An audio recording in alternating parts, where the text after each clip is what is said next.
Olá pessoal, neste vídeo eu quero falar a respeito de um personagem bastante conhecido da história da psicologia, que é o Thorndike.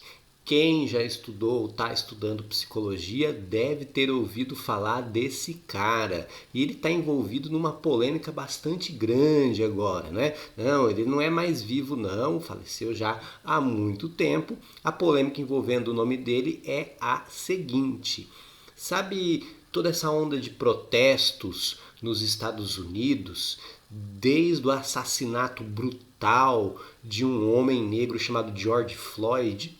Então, nessa onda de protestos estão também derrubando estátuas de personalidades da história dos Estados Unidos que foram racistas. Também estão renomeando espaços, né, logradouros que homenageiam a personalidades racistas. Acontece que querem renomear um espaço na Universidade de Colômbia chamado Thorndike Hall, na Teachers College, que é aí a faculdade de educação da Universidade de Colômbia. Essa petição está rolando porque falam que o Thorndike era racista e defendia a eugenia. Então vamos falar um pouquinho dessa figura que é o Thorndike e de quebra vamos falar um pouco de eugenia também. O Edward Lee Thorndike nasceu em 1874 e faleceu em 1949. Ele é um dos principais nomes do desenvolvimento das pesquisas com animais na psicologia, lá nos Estados Unidos, considerado um dos pioneiros na pesquisa com animais para entender a psicologia do ser humano. E ele desenvolveu uma abordagem conhecida como conexionismo. Ele é considerado antecessor ao comportamentalismo, a psicologia comportamental, tá? Devido ao seu enfoque objetivista. Ele afirmava a necessidade de se estudar as conexões concretas entre estímulo e resposta, sem referência a processos mentais como pensamento. A aprendizagem para o Thorndike se desenvolveria na forma de conexões entre situações dadas, não é? Entre um contexto concreto com os seus estímulos e a resposta, aquilo que o organismo faz, né? O organismo pode ser um ser humano, pode ser um animal qualquer, que o organismo faz frente a essa situação dada. Essa unidade entre o estímulo que o ambiente dá e a resposta consistiria o elemento mínimo do comportamento. Só que o Thorndike ainda estava preso a concepções mentalistas, como por exemplo satisfação, irritação e desconforto do organismo. Ele ainda não estava na posição em que se encontrava a psicologia do comportamento, comportamentalismo, também conhecido aí como behaviorismo, né? Ele também foi presidente da Associação de Psicologia dos Estados Unidos, a APA ou APA, se preferir, e é considerado aí um dos grandes nomes da psicologia lá nos Estados Unidos. Também é um dos grandes nomes de uma reforma educacional muito importante que houve nos Estados Unidos aí no começo do século XX, nas primeiras 2 décadas do século XX. Aqui pra gente nós o estudamos mais como um nome de certa importância histórica, por ser aí um predecessor da psicologia behaviorista, mas é apenas isso. Mas lá nos Estados Unidos ele é muito importante mesmo, né? Existe aí então uma certa mística em torno dessa figura. E quando eu fiquei sabendo dessa petição para tirar o nome do Thorndike desse espaço na Universidade de Colômbia, e aliás a petição solicita que esse espaço seja batizado com o nome do Paulo Freire, nosso querido brasileiríssimo Paulo Freire, né?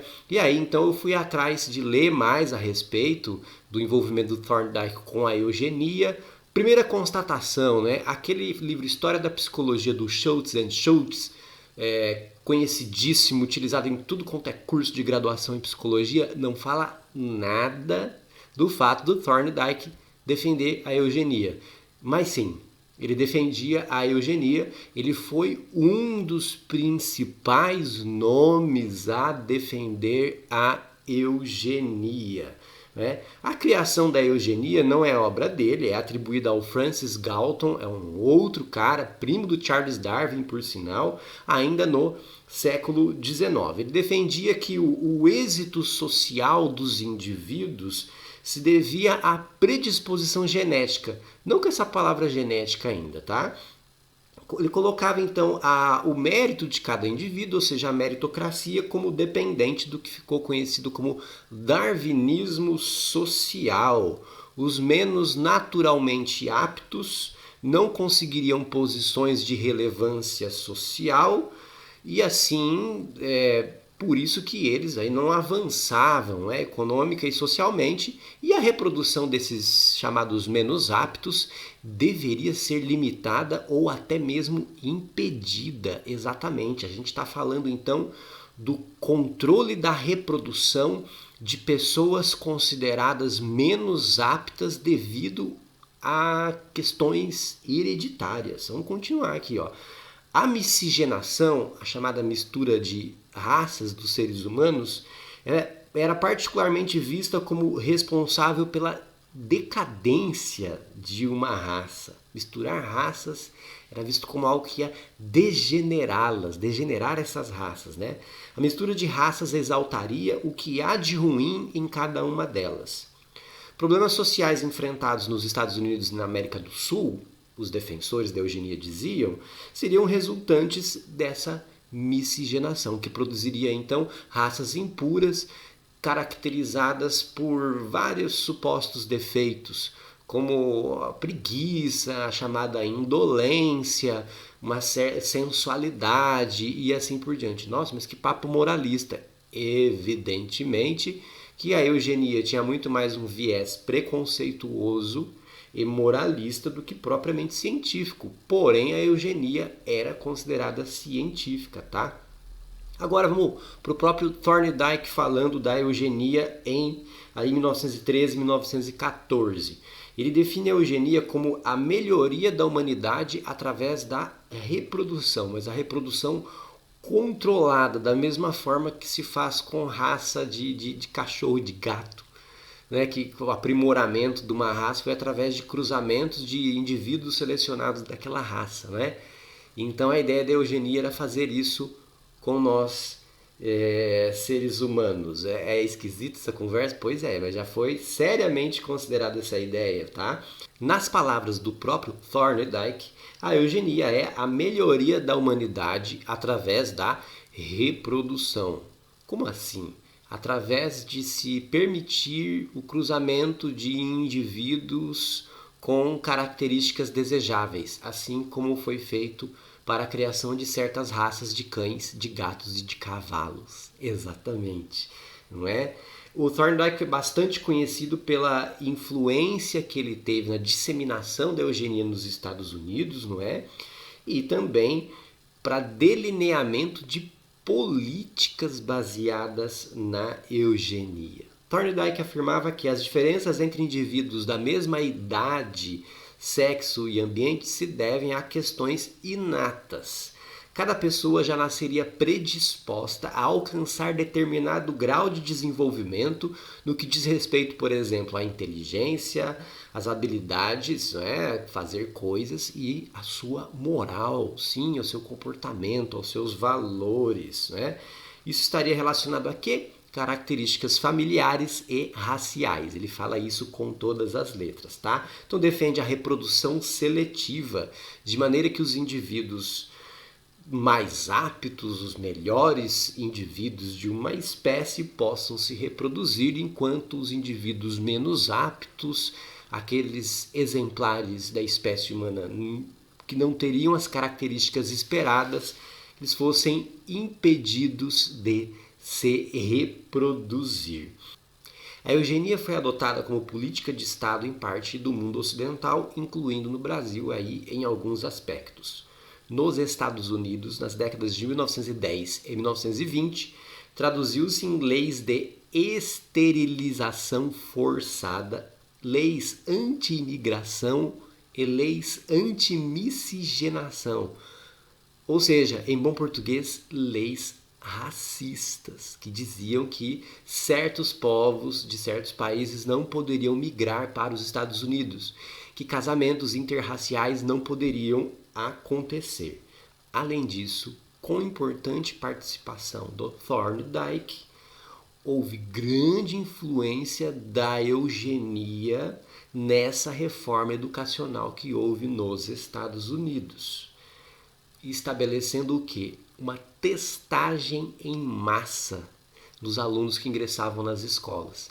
Esses testes eram o quê? Os testes de inteligência. O Thorndike é um dos pioneiros na criação dos testes de inteligência. Consequentemente, é um dos pioneiros da criação de uma psicologia aplicada a alguma finalidade prática, não mais aquela psicologia do Wundt, de pesquisa laboratorial, não é? E é um dos pioneiros da psicologia escolar. Mas o problema aí é, essa testagem ela tinha um viés de eugenia e de racismo. Porque a forma como esses testes eram elaborados, eles privilegiavam as crianças nascidas em classe média ou de um contexto de vivência de bairros e cidades de pessoas brancas, depreciando as pessoas de classe pobre, depreciando as crianças de origem de bairros negros, de cidades negras. Como? O material de testagem tinha em seu conteúdo coisas familiares ao contexto das crianças brancas, mas que não eram familiares ao contexto das crianças negras.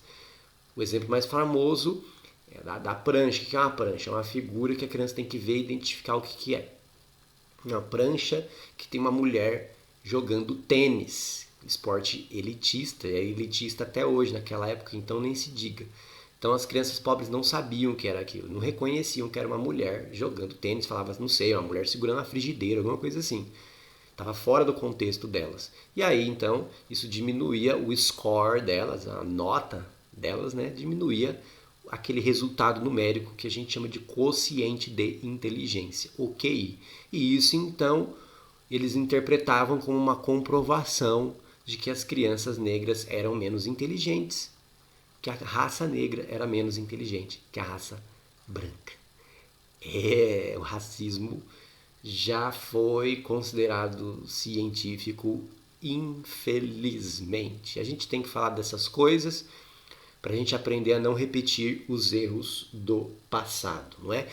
A disseminação da eugenia alcança o auge na década de 1930, com a ascensão do nazifascismo na Europa. Sim, as ideias do nazismo são de fundamento na eugenia. Não somente tem outros antecedentes, mas a eugenia é um elemento importante. E aí a Alemanha nazista não vai se limitar a esterilizar aqueles que ela considerava de raça supostamente inferior, mas vai eliminá-los sistematicamente, como nós bem sabemos. Aí, pelo fim da Segunda Guerra, os horrores do Holocausto, Holocausto com H maiúsculo, os horrores do Holocausto se tornam públicos, conhecidos pelo mundo, e aí a eugenia é abolida enquanto ciência e enquanto política. Infelizmente, elementos da eugenia continuam presentes no senso comum, continuam presentes nos discursos, no imaginário e, inclusive, são defendidos ainda por certos grupos, por certas ideologias.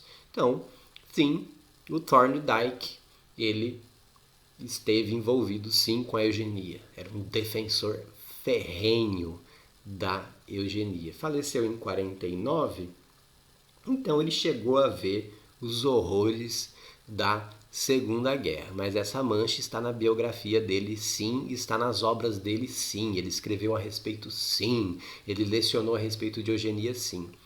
Ah, mas tem que considerar o pensamento da época, a cultura que ele viveu, o contexto, né? Então, tem muitos pensadores contemporâneos a ele que não defenderam a eugenia, tá? Então, assim, não tem muito o que dizer. É um personagem da história da psicologia que a gente tem que estudar, certo? Faz parte da história da psicologia, mas não necessariamente precisamos colocá-lo em altares, colocar ele homenageado em estátuas ou em espaços.